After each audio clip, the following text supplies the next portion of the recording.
Sampung taon ka na sa negosyo pero mano-mano pa rin ang lahat? In this video, you're going to discover how to systematize your business so it can run 24/7 even without you. I'm Fibo Lim and I run a marketing firm that has generated over 13 billion in client sales over the last decade. At ngayon, I'm going to share a never-before-seen recorded clip from one of my workshops. Alam mo, many business owners paid for this training, pero I decided to share some parts to you for free. This is the exact blueprint where I shared how my businesses are still running even without my daily supervision. Enjoy. How to systematize your business so it can run 24/7 even without you. Okay, how many of you would want that? Type number 5 in the chat if you want that. Okay, thank you, thank you. Sige. So, guys, to set expectations, we are gonna treat it like a buffet. Can you type the word buffet in the chat? Okay. So, since we only have a limited time, no? We are just gonna we're gonna take the best stuff and share it to you and just dump everything, no? So, it's up to you na kung ano yung gusto nyong kunin or implement. Is that okay? Is that fine? So in a buffet, you do not eat everything. You only eat what you want.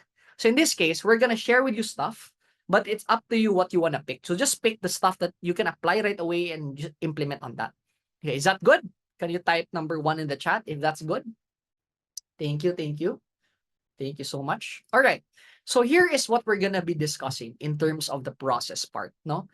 So we're gonna be discussing accountability chart, role clarity, SOPs, self-evaluation, click up, and scorecard. Now, the goal here is just to give you an overview of each.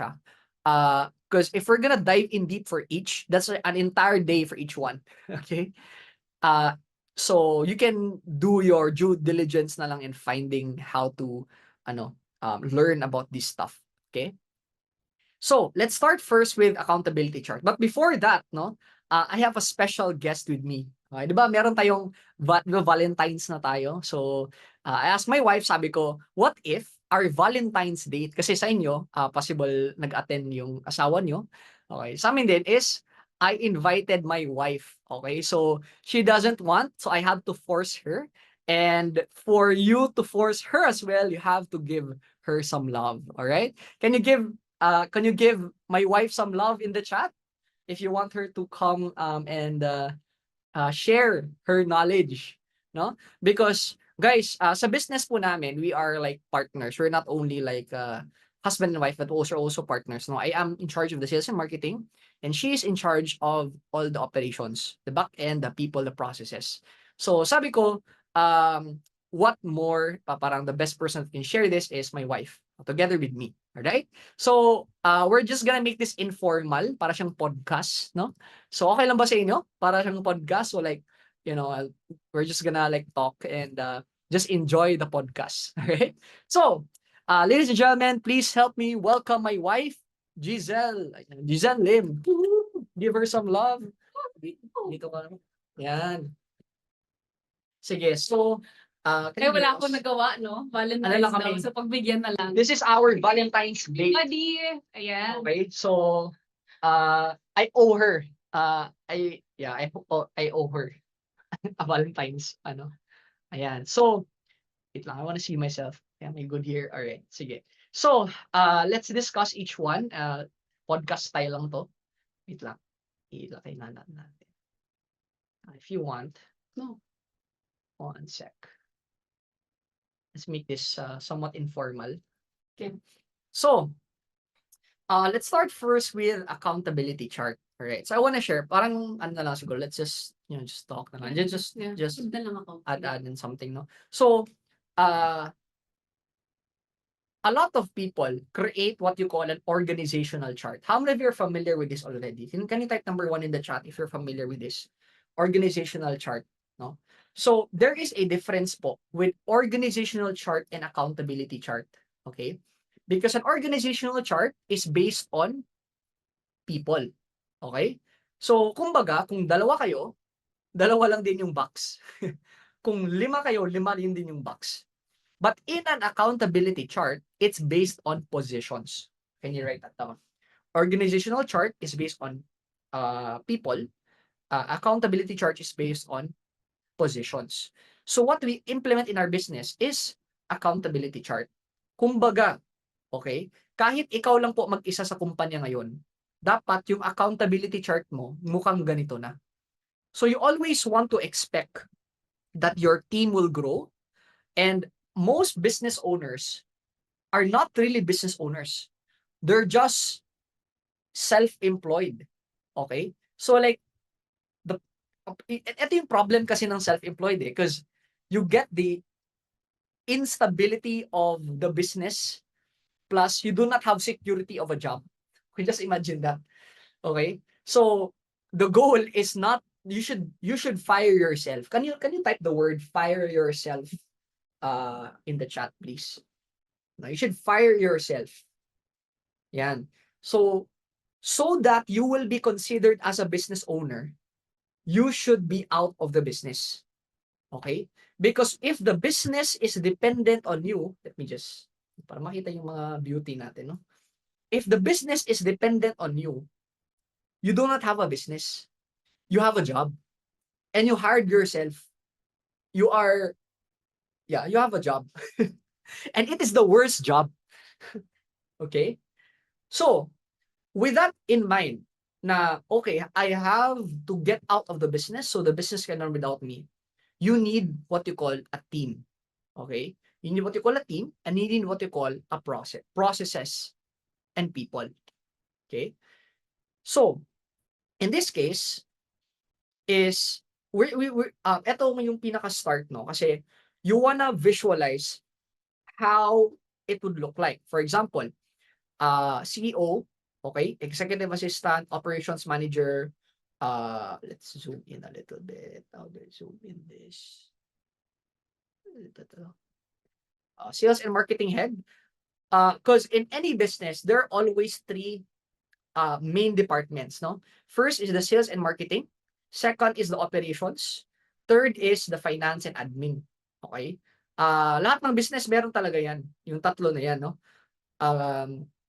It's possible that you would have more, but in a small business, you have all the three. Sales and marketing, the acquisition, operations, the back end, finance and admin, the other stuff. Right? So possible the sales and marketing head, meron kang mga team dyan. So isulat mo ano yung team mo. So in this case, funnel integrator, copywriter, media buyer, whatever, no? So, nasira yung ano. Okay, test. Can you hear me? Okay. So, sa operations, social media or customer support, whatever. And then finance, accounting, admin, legal. Lista mo na. Okay?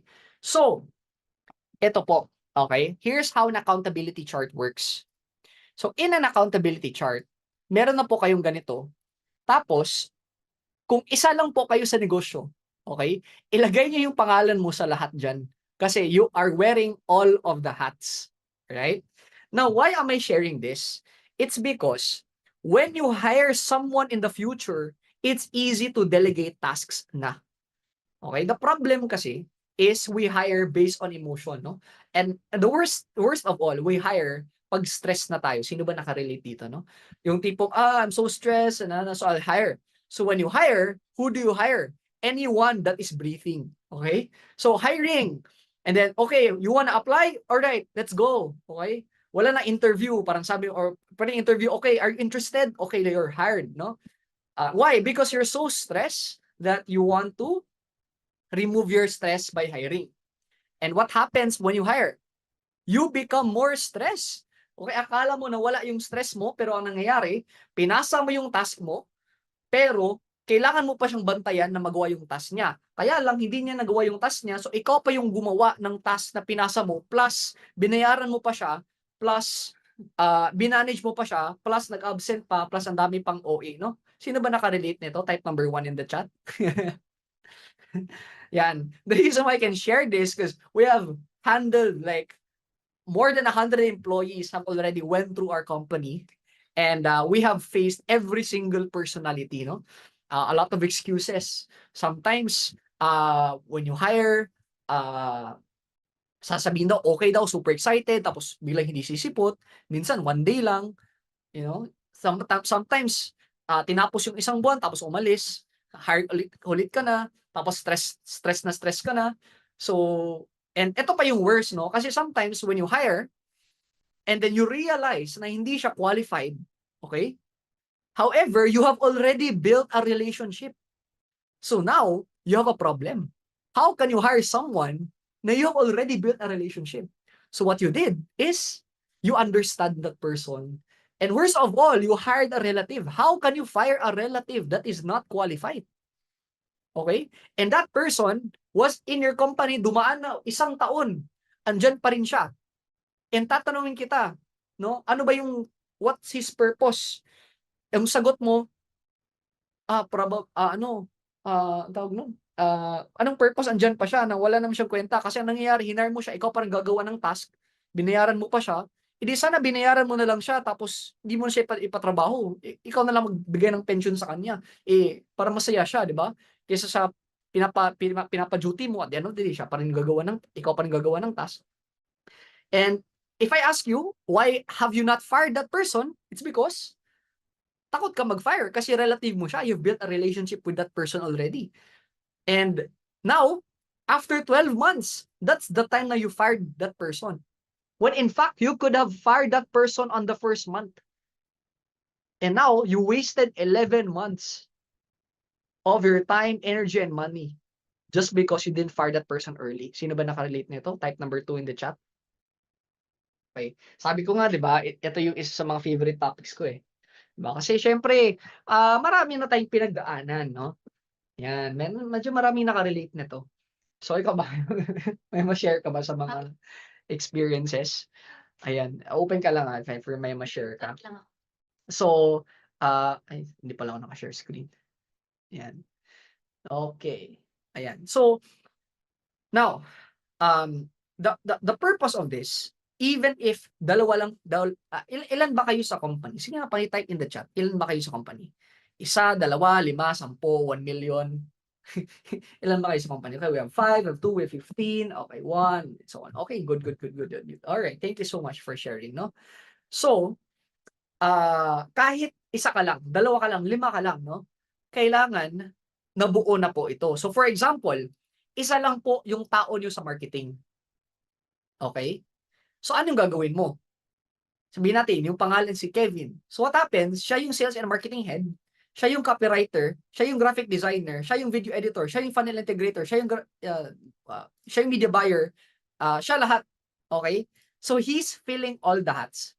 And ang question, is that okay? Yes, that's okay. Kasi that's still a small business, no? Kasi for example, no, video editor, tapos isang video lang naman i-edit mo sa isang buwan, walang kwenta mag-hire ka ng video editor. Okay? So dapat talaga si marketer lang or sino in charge sa marketing mo. Okay? Pero what's the point of this? The point of this is so that in the future, lalaki kasi yung workload. Would you agree? Yung 1 video a month, magiging 1 video a week, hanggang magiging 1 video a day na kailangan ka na mag-hire ng video editor. And since you already have an accountability chart like this, it's easy to pass on the tasks. Okay? Actually, yung next kasi topic natin is role clarity, no? But hindi ko na pahabain ng kwento kasi baka abutin tayo ng 12 midnight dito. Okay lang ba sa yon? Maabutin ng 12 midnight? Wag na lang, baka pagalitan ako sa asawa niyo, no? So, next, okay? Role clarity. Alright. So, meron na tayong mga roles or mga positions dito. Okay? Okay? So, what happens is, how many of you experience, no? You hired someone and after doing the tasks, parang pinagalitan mo. Kasi sabi mo, parang bakit hindi mo inayos yung yung task mo or hindi mo na-replyan ng tarong ba? Hindi mo na-replyan ng maayos yung messages. And then sabi naman, na-replyan ko naman ng maayos, boss. Ginawa ko naman yung trabaho ko. Sino ba nakarelate ng ganun, no? Kasi for you, hindi niya ginawa yung trabaho niya, pero for that person, ginawa niya yung trabaho niya. Sino ba nakarelate niya? Alright, the reason why that happens is there's what you call a misunderstanding, and it is because that person does not have what you call a role clarity. Okay? A role clarity is a definition ng role niya. And usually, before we hire someone, is pinapakita namin yung role clarity and kinukuha namin yung approval niya. Okay, sometimes kasi yes lang sila ng yes kasi kailangan nila ng sweldo, no? Pagpasok ng kumpanya after 2 days humingi ng cash advance. Sino ba nakarelate ng gano'n? Sabi ko, ganun ba yung strategy nila? Parang pumasok sila trabaho para humingi ng cash advance, no? So, parang kaka-start pa lang natin cash advance kaagad. Anyway, so saan ba ako? Yan. So, the reason bakit hindi po nila nagagawa yung tasks, it's because wala tayong binigay na role clarity document sa kanila. So, what is this role clarity document? Okay? So, this role clarity document covers the 4R, which is what we call the role. For example, CEO or marketing head That's a or description. whatever, no? Responsibilities, okay? The results, and the requirements for R yun. Role, responsibilities, results, and requirements. Okay? Ang pinaka-important here for me is the results or KPI. Okay? Here's the problem kasi. We give a task to our team member, to our employee. And sinabi lang natin sa kanila, uy, galingan mo ha. Okay, ito yung question ko sa inyo guys. Anong definition sa galingan mo? Anong definition nun? Anong definition ng pag sinabi mong ayusin mo yung trabaho ha? How do you define that? 'Di ba? Iba-iba yung definition natin. Pero pag sinabi ko, okay, ikaw in charge magsagot ng emails and dapat yung response time mo ng email is 60 minutes. So within 60 minutes dapat makapag-reply ka kaagad. And dapat yung rating ng every reply mo is 4 star and above. Okay? So, very clear. Numbers. Okay, yun yung sinabi ko na results or KPI. Okay? So, every single sa department mo, dapat merong results or KPI. For example, sa finance department, can you show me, can you share with me ano yung mga example sa other departments na mga KPI para makaano sila? Yeah, so sa marketing, sa manager should be all of his team members dapat Mahit yung mahit KPI. yung KPI nila. Mm, And then dapat 3x ROAS, mm, so the return on ad spend. mm, mm. And then processes should be always updated 100%. Oh. How about the support side? Ano yung mga- Support is response time. Mm, And then dapat yung quality of replies. Yeah. Yan. Refund rate. Yeah, okay. Ito to. How do you determine the quality of replies? But we have a quality assurance officer. Yeah. So what happens? We have a quality assurance officer that checks the quality and gives a score. Right? So everything is all through numbers, guys. Hindi mo pwedeng sabihin na galingan mo, hindi mo ginaling. Yeah. Oh, so mag-hire ako ng iba. Tapos, when you hired someone else, mas worse pa siya sa isa na finar mo. Diba sino mo nakarelate ng ganun? No? So, sige, go ahead. Yeah, refund rate, cancel rate, RTS rate, mga ganun. Depende sa Basta the point here is, what is the expectation na you want this person to deliver in terms of numbers? Yeah. Okay? Follow ba? Okay. Proceed tayo. So, yun. Ito yung sample template para nyo. Basta role, responsibilities, results, and requirements. Requirements kasi is, not everybody's qualified for the job. So, you wanna ask yourself, ano ba yung requirements na kailangan ko? What kind of attitude? What kind of skills? What knowledge do I need? Okay, ask yan. Ask. ASK. May mga acronym tayo, no? 4R and ask. So, mabilis memorize. Okay? Okay, proceed. Next, no, SOPs. Alright? So, standard operating procedure. So, yung standard operating procedure, if you're gonna see, ito. Anong purpose ng SOPs muna? What's the purpose of SOPs? So that yung team members are meron silang masusundan. Mm-hmm. Oo, and lalo na sa mga mga bagong team members para alam nila what to do. Mm-hmm. And kung makikita nyo yung SOP namin, pakita mo. Oh.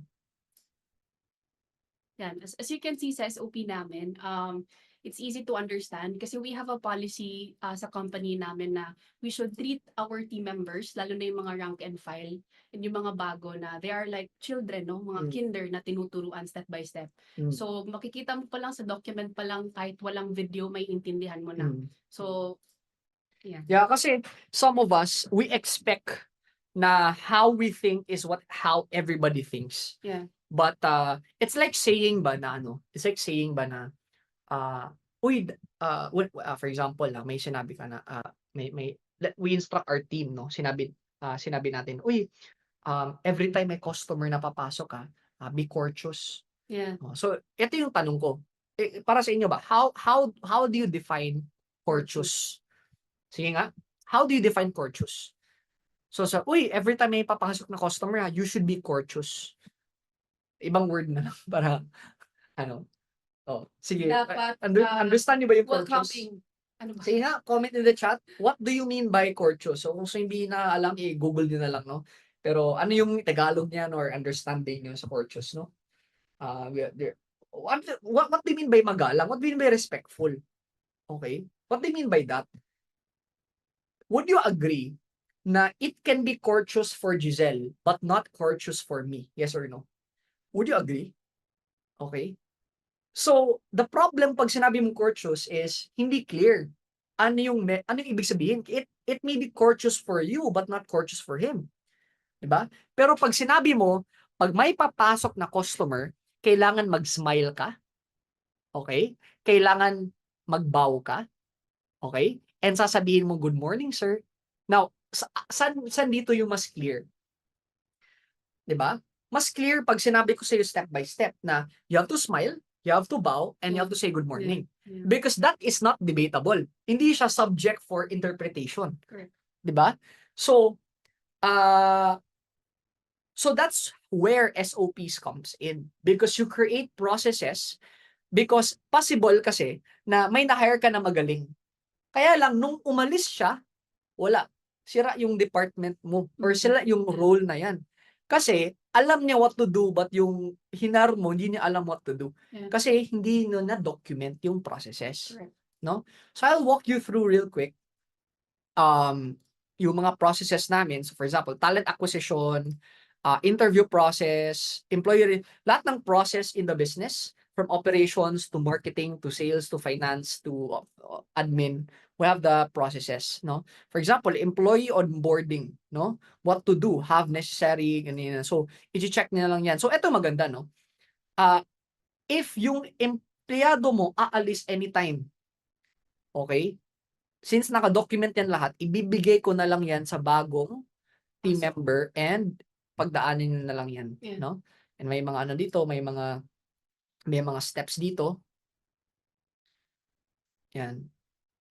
So present new ano, So those are okay, processes. Okay? Follow? So next skip Skip na skip lang. na natin. Medyo matagalan tayo.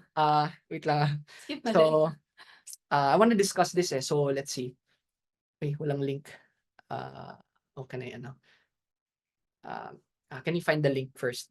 So ito, I want to discuss about ito. What if I tell you na 100% of my team is all work from home? Would you believe it? Okay. 100%. We had an office before pandemic, but after the pandemic, everybody started to they became comfortable at home and nobody wants to go to the office. So we made it work from home. Okay. Just imagine we have a supplement company, real estate company, we run digital products, services, but all is work from home. Now, would you agree na it's harder to manage people work from home compared sa nasa opisina? If you agree, type number 2 in the chat. Type number 2. Okay. Ako din, I also agree. Okay? But during the pandemic, we did not have a choice. So we had to find ways. Okay? We had to find ways. And that's the reason why we created processes and systems. Right? And yun, i-share ko some of it. Oras na. Pero one of the things na we use is what a project management system. And ganito na lang, okay?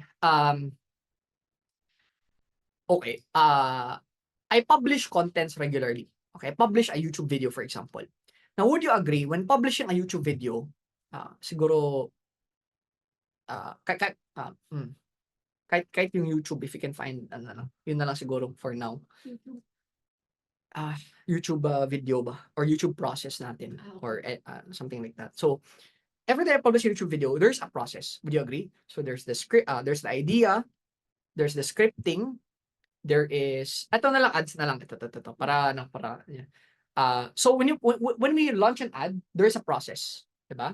Are we gonna show them the screen? No, not yet. Mm. First is, getting of the Video. the raw video. Mhm. We edit the video, okay, and then we write the copy or the description of the ad, and then we review the ad if it's good and compliant, and then we schedule it for publish, Mm. right? And then we track them if it's a winning ad, a losing ad, or things like that. Now, if you have 1,000 ads running, how do you monitor that? Diba? So, we monitor that through systems. I-share ko sa inyo. Where's my Zoom? Okay. So, if you can see here, kita ba? So, this is raw media. Okay? Kita nyo? Yan. This is raw media. Okay, so all the raw creatives na hindi pa edited, mapupunta dito. So someone from the team checks kung pasado siya, they move it to past kasi they want to make sure if okay yung raw video. And then if let's use it as an example now. If the video is now for edit, they move it to edit video. Okay? And every single step is iba-iba yung naka-assign. You wanna treat it like as a manufacturing firm na, di ba when you manufacture like a donut, no? May step 1 which is di ko alam ano yung process ng basta may step 1, may step Mixed 2, like ingredients. ano ba yung mga step two. like mixed ingredients, and then like you add milk and then init mo siya tapos butasin mo siya or i-fry mo siya or lagyan mo ng sugar. Then there's step 1, step 2, step 3, step 4 yung manufacturing process, right? So the problem is, since it doesn't mean if we're not in the manufacturing, we also do not apply the same concept. No, in this case, in ads namin, if you look raw media, no? So Giselle is in charge of this. Okay, wala in Hindi. charge. Yung team maglalagay sa raw media ng Okay. mga videos, and Yeah. then I would be the one to check it. Kung Tapos kung pass ba siya. pasado sa akin, ilalagay ko okay. sa number 2. Yeah, so after that, someone from the team edits, which is si Josh, right? And then if done na siya, they move it to copy, which is how do you call that? The description of the ad. So Kevin naman writes it, and then Kevin moves it to review ad if the ad is for review na. And then dapat palitan mo kasi iba na yung magpa-publish, but someone from the team will publish the ad, and then we go testing ads, winning ads, losing ads, and rejected ads. Just imagine the process, no? So, kumbaga if you notice, ibalik ko muna to baka makaligaw siya. So, there's step 1, step 2, step 3, step 4, So, everything is monitored. Everything is monitored, no? So, sa ngayon, if mahirap pa to gawin, you do mo na sticky notes. Or like, how can you do it? Basta find a way to do it. Okay, but I'm just sharing with you what's possible para you can execute it in your business. All right? Are you learning so far, guys? Can you type number 3 in the chat if you are learning so far? Would you want us to continue? Or would you want us to stop na? Okay? Would you want us to continue or would you want us to like stop? Because baka ano na kayo, parang more, continue, okay. So one last thing that we want to share here is what we call the concept of a scorecard. Okay? So before I share that pala, when a team tawag nito, how do you know in a sport, how do you know if you are winning or losing? Okay? Through a scorecard, diba? Just imagine playing na walang scorecard. So what you cannot measure, you cannot improve. Okay? So if the team does not know that they are winning or losing, they don't know what to improve, right? So it's the same here in business. Business is like a sport. Do you need to add numbers so that the team knows if they're losing or winning? Are you getting this so far, guys? So presenting you the scorecard. Do you remember kanina may tinatawag tayo na results or the KPI or the key performance index or the results na meron silang percentage. For example, response rate or return on ad spend or acquisition cost or what else like quality score, whatever number that you want to put as their score. Okay, we put that in a sheet and we call it a scorecard. Okay, because it's like summarized, no? So in this case, I want to share with you an example. So for example, in this week, the goal is 1,000 pesos na cost per acquisition. Okay, and in this case, we had 1,273 acquisition, and so that means nag-fail yung marketing team nito, no? So dito, since below 1,000 siya, passed siya. Ito below 1,000 siya, pass siya. Ito below 1,000, pass siya. So are you getting this, guys? So you know if the team is winning or losing for the week, specifically for that department. Okay? Let's go to the cancel rate, no? So this is sa support, no? So the KPI is 5%.